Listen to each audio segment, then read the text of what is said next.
Cheers. Let's do it again, Mr. Thorstein. Come on. My head! No, please stop it! Stop it! Come on. We have survived 2016. We should be celebrating. No, I don't feel like celebrating. That's because you haven't stopped drinking or eating since New Year's Eve. Do your thing, lad. Leave me be. Hello friends, my name is Arith Härger and today I'm going to talk about the origins of the gods. Once again, I have two special guests, Mr. Tico and Mr. Thorstein.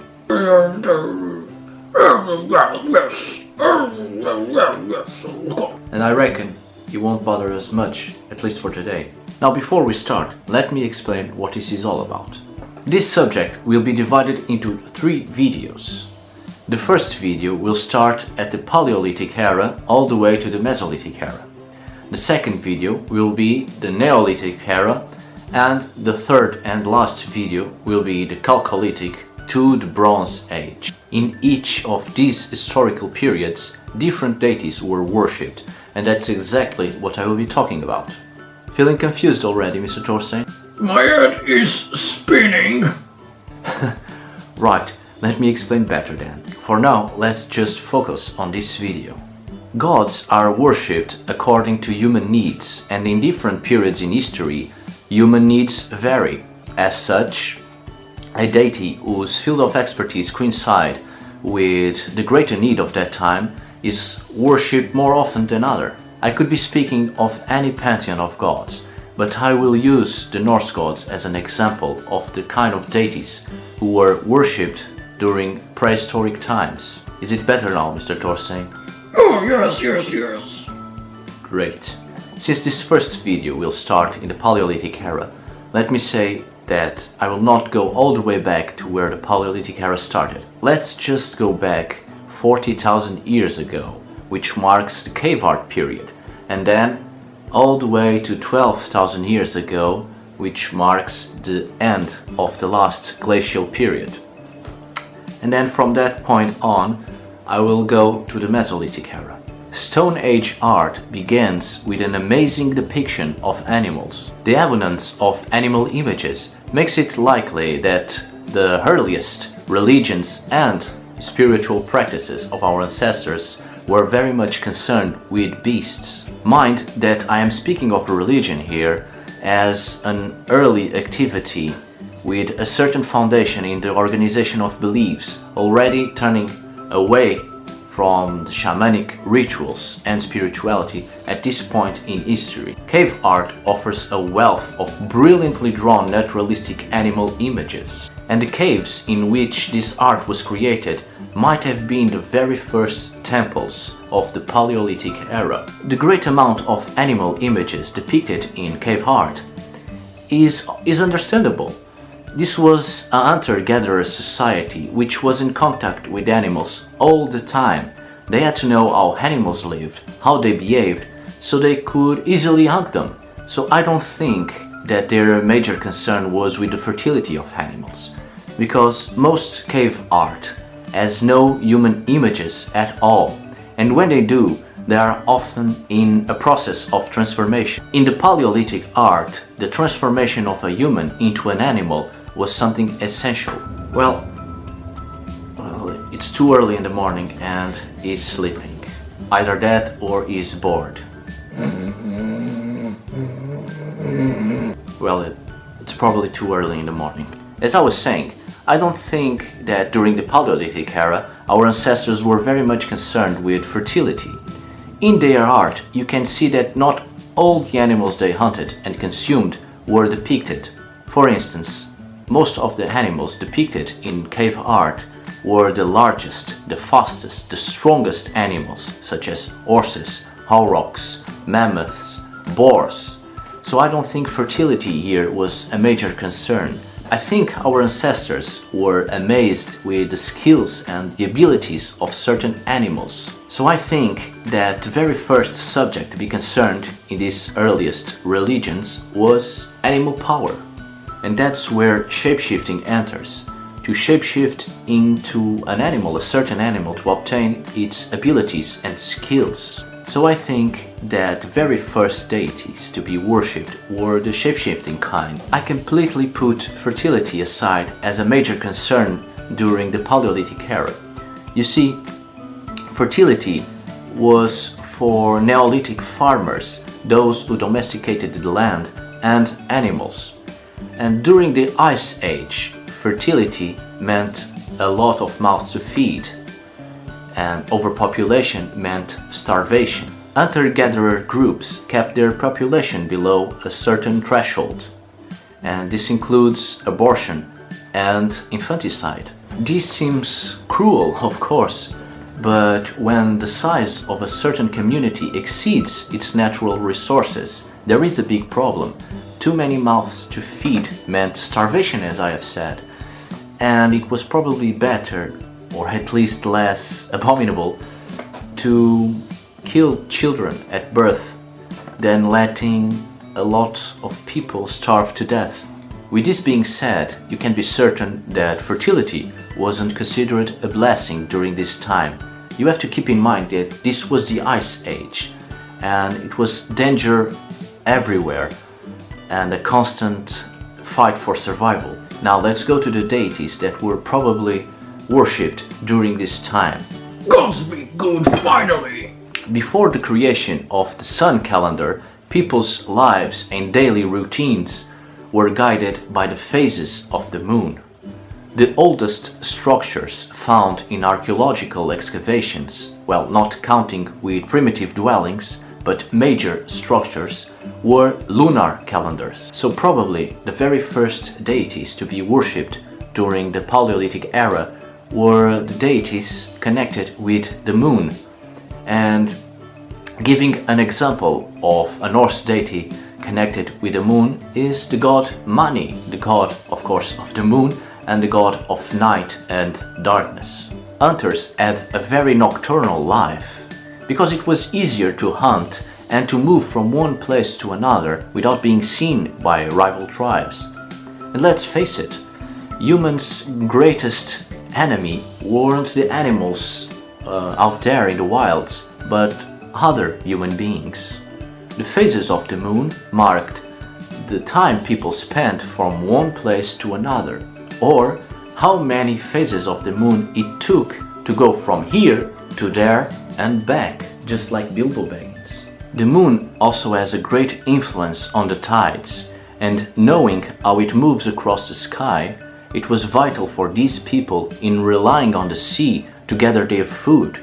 By knowing the phases of the moon, people could predict when the tide would be out and when to coordinate their gathering of shellfish. Now I know I have spoken about shapeshifting, and we will get to that later, but right now during the Paleolithic era, I think that the most worshipped deities of this time were the deities concerned with the moon and the phases of the moon because of what I've just said. As I have said, this was a time of constant struggle, the fighting for survival.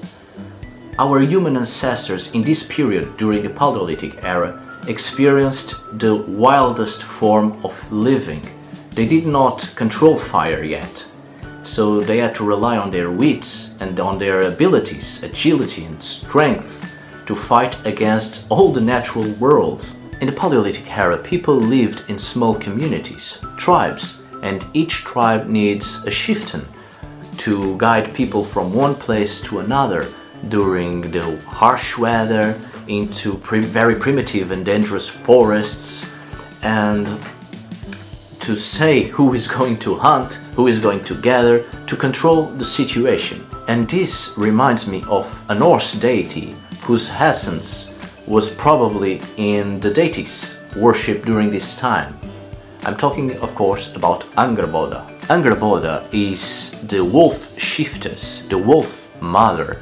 She is the shiftus of the tribes of Jötunheim, and Jötunheim is the most primitive realm of the Norse cosmology.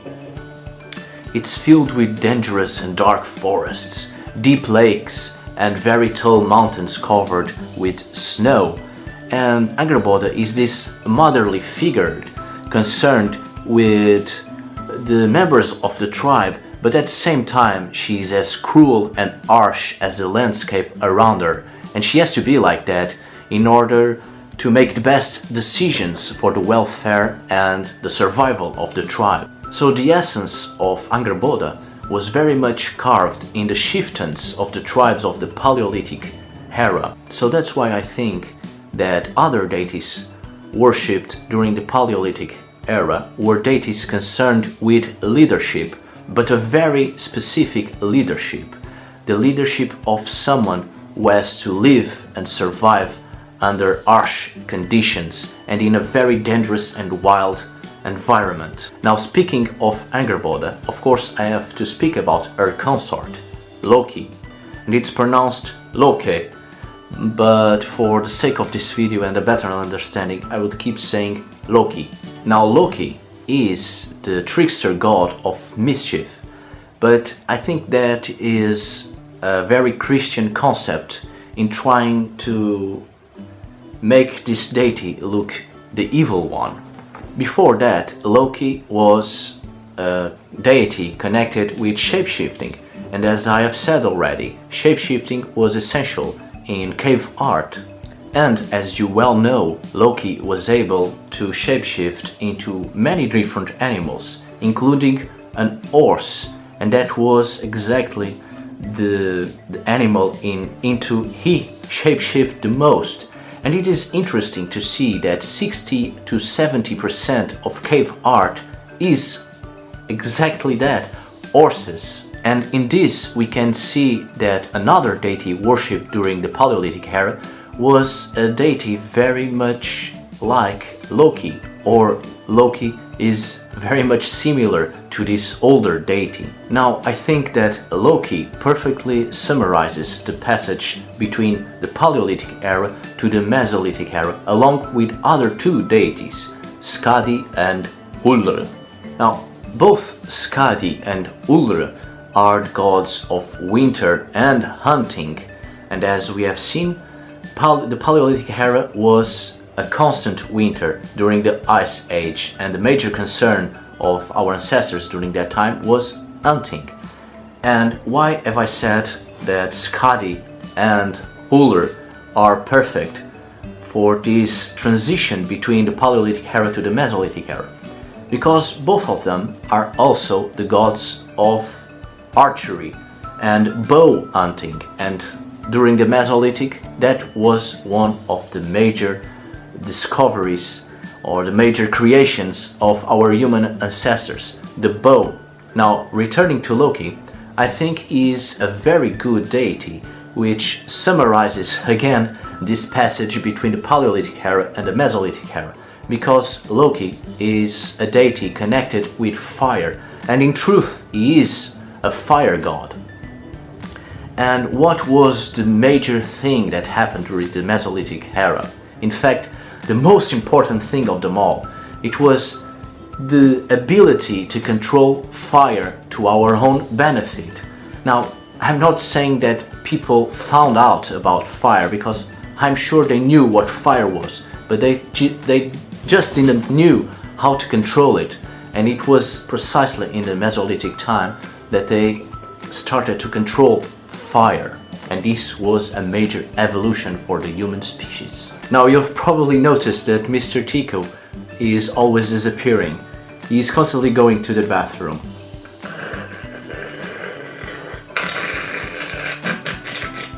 And Mr. Thorstein fell asleep again. Now, I am sorry, but I have to go back to Angrboda and her relationship with Loki, because I find this very interesting, and I'm sure neither Mr. Tiku nor Mr. Thorstein share this opinion, but I'm going to say it anyway. Now, Loki is Angrboda's consort, and Angrboda represents darkness and the wild nature, and it also represents the tribe, and therefore she represents the Palaeolithic era. On the other hand, Loki represents fire, and as such he represents the Mesolithic. Now, in the myth, Angrboda had a vision that Loki one day would come and master her. And that's exactly what happened during the Palaeolithic and the Mesolithic era. Fire came and we were able to control it, and through fire we could put all the darkness and all the wild creatures at bay, and there was no need to be afraid anymore. Now, this metaphor of the relationship between Angrboda and Loki gives us a hint that these two deities might be the oldest deities in the Norse Pantheon. Now, this also indicates that this story might be the remnants of a very old oral tradition from this time, from the time between the Palaeolithic era to the Mesolithic era. Now, it is interesting to see how Loki came to be. His father was Fárbauti and his mother was Laufey. And in the myth it is said that when Fárbauti looked upon Laufey, love struck him like lightning. Now, this may be a metaphor for the creation of fire, because from this love that struck Fárbauti like a lightning bolt, came Loki. And from lightning it is possible to create fire. But Loki isn't the only deity associated with fire. We also have Thor. Well, it is pronounced Thor, but I'll just say it Thor. Well, Thor is, of course, as you well know, associated with fertility, but Thor will stay for the Neolithic period.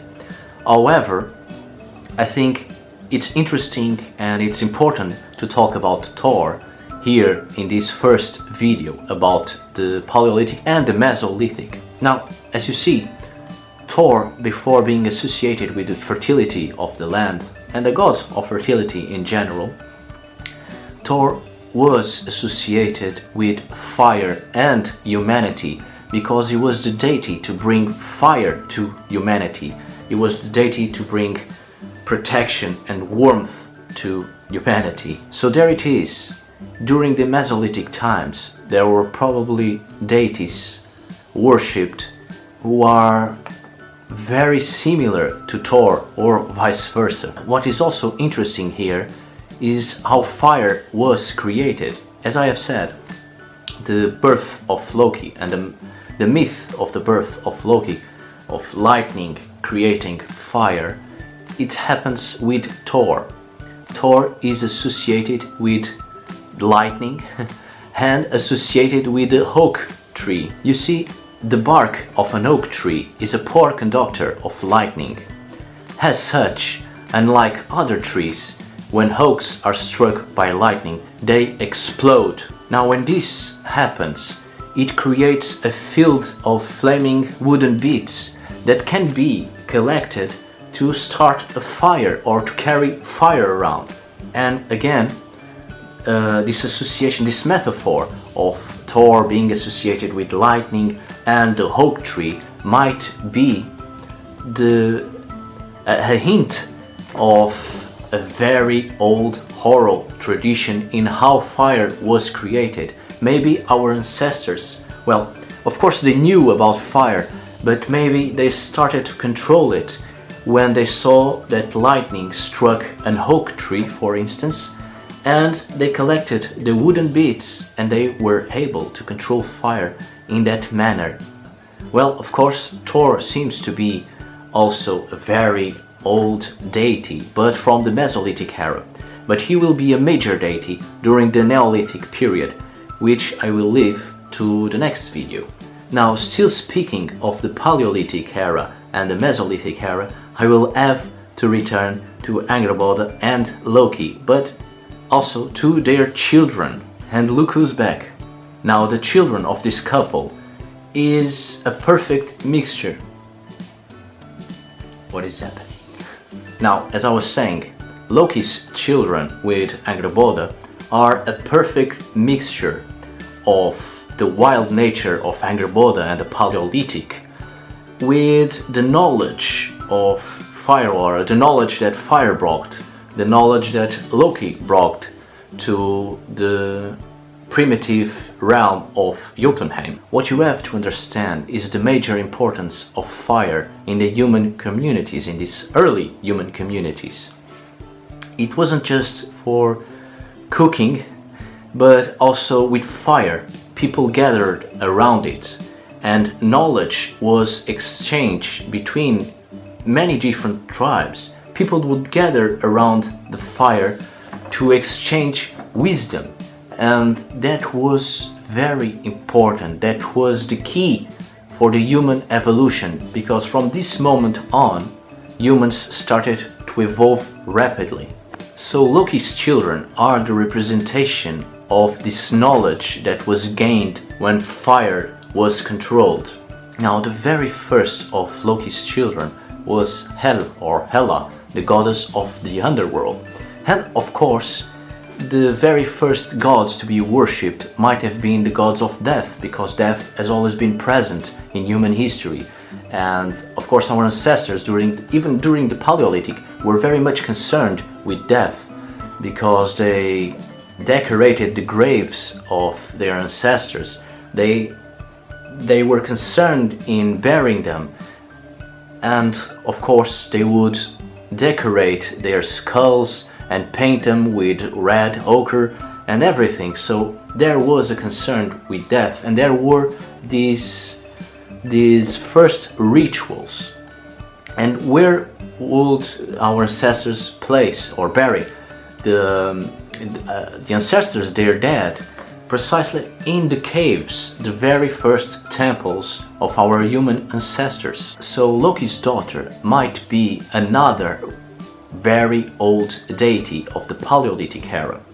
However, in the myth, before Hel was born, there was another goddess of death, a goddess controlling the underworld, and the underworld at that time was called Jormungrund, not to be confused with Jörmungandr, the world serpent. Now, when the old goddess of the underworld died or went away, Hel, the daughter of Loki, came to rule the underworld, and the underworld was no longer called Jormungrund, but it was called Helheim, in honor to the goddess Hel. Now, this metaphor is the representation of how death came to be so complex when our ancestors probably started to share their wisdom and share their adventures and their knowledge about things. So death was obviously a major concern, as it is today, but during those times it was turned into a very complex subject during those gatherings around the fire. And that's what Hel is. Hel is the doctor of fire and the doctor of the wilds, the doctor of knowledge. So Hel became a very complex goddess. Death became a very complex subject. Hel was not just the goddess of the underworld, she was the goddess of the death rituals, the religion around death, the goddess of how important death is in the creation of life, because there is no life without death, because death generates life. Now, another one of Loki's children is the world serpent called Jörmungandr. In many cultures, since the first steps of humankind towards a religious path, there has always been tales about a cosmic serpent. Now, with the coming of Christianity, this world serpent became an evil creature of the seas, ready to devour the world, ready to destroy it.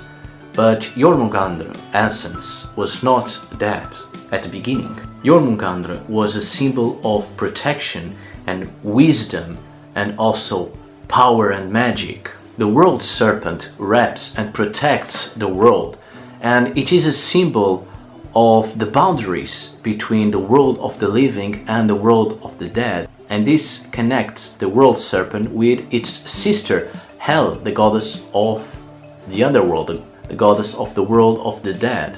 And Jörmungandr is the link between the living and the dead, the very thing that protects this world. Again, this serpent is Loki's child, so it is a symbol of power and wisdom, and only with wisdom can we protect the world. Now, the last one of Loki's children is Fenrir, the wolf god.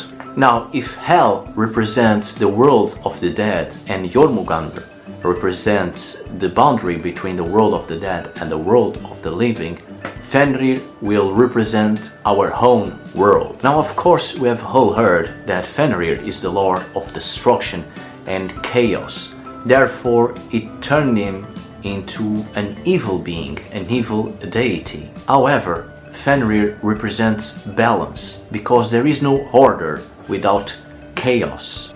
Now, in nature, all things come to an end in order to create new life. Such as death creates new life, so does destruction and chaos. The terrible destructive power of nature creates life, and that's exactly what our ancestors witnessed during the Mesolithic period. You see, during the Palaeolithic era, it was the Ice Age which ended 12,000 years ago. Everything was covered in ice and snow, everything was very dark and gloomy. And since the climates had changed so much, with the destructive power of the floods and the earth itself trembling and spitting fire, from all this chaotic atmosphere, new life was created. Fauna and flora flourished, and our ancestors witnessed all of those changes, and the knowledge of it was passed down from generation to generation, which created these metaphors, these tales, these myths, these earliest religions. With these climate changes during the Mesolithic, it was the perfect opportunity for humans to survive. There was no need to just hunt big creatures. There were a lot of new, different, smaller creatures, easy to catch. There were different herbs and berries. Now, humans could also fish, and it was safer to fish in the river without being attacked by a thirsty wild creature. And with fire, humans started to settle in a specific place to get all the new resources in that area, and then move to another place. But this was the beginning of human settlements. So as you can see, Fenrir represents life which is created through chaos. And these are the three Loki's children with Angrboda, the very mixture of wild nature and knowledge that fire brought, the complexity of death and life. So, summarizing, I do believe that the very first deities that our ancestors worshipped were the deities connected with the moon, connected with shapeshifting, connected with the leadership of tribes, and also connected with wild nature and fire, and at last the complexity between life and death. Now, I have already talked about Thor because I think he also belongs to the kind of deities that were worshipped during the Mesolithic period, because he is connected with fire. But on the next video, on the second part, I will talk about the deities of the Neolithic, and Thor and other deities, of course, will be represented in those deities of the Neolithic period. Well, I hope you have enjoyed this video, and please subscribe if you want to see more videos, or if you want me to continue to do more videos. All the links to my social media are down below at the description. Thank you for watching, and tack för idag!